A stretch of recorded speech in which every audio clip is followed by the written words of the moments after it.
একটু গরম পানি দাও। এই রাসূল আরবি একদিন গোটা কতক সাহাবীদেরকে নিয়ে রাউন্ড করে বসে, গোল করে বসে খেজুর খাচ্ছেন। হযরত আলী হুজুরের বাম পাশে।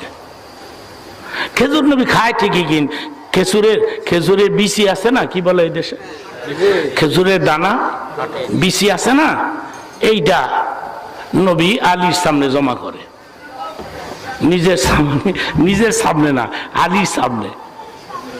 হযরত আলী কয়, খেজুর খায় নবী, বিচি দেয় আমার।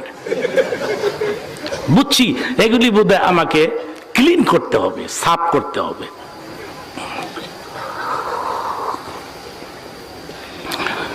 এই 25 বছর ধরে ডায়াবেটিসের রোগে ভুগতেছি। কথা বলতে গেলে গলা শুকায় যায়, মাঝে মধ্যে একটু গরম পানি মুখে দিই, মনে কিছু নিয়েন না। হুজুর কত দোষ বেশি, দোকানে দোকানে ঘুরে আর কেউ কইেন না কি হয়েছে, দুনিয়াটা নাই কি, হুজুরে পেশাব করে পানি লয় নাই, যাই কইতেছে কিন্তু পাহেনা কইরাও পানি লয় না। এগুলো আগে ঠিক করেন, নেরে নামাজ কবুল হইতো না। হুজুরকে দোষ ধরেন, আল্লাহকে আমি নিজেই ধরি না। সুবহানাল্লাহ বলো। আল্লাহকে আমি ওলামাদের দোষ নিজেই তো ধরি না। তুমি করতে গাইছো, তুমি হুজুরের দোষ ধরো। আল্লাহ বলে ওলামারা কঠিন গুনাহ করে না, ছোটখাটো গুনাহ হয়ে যায় শয়তান ধোঁকা দিলে।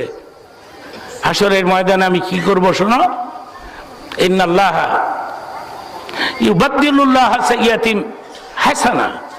অর্থটা করতেছি, সুবহানাল্লাহ জোরে বলবেন, অর্থ শেষ হোক। আল্লাহ এখানে বলেছেন ওলামারা বড় বড় গুনাহ করে না, ছোটখাটো গুনাহ যদি হয়ে যায় হাসরের ময়দানে গুনাহগুলোকে আমি নেক দিয়ে বদলায় রেখে দিব।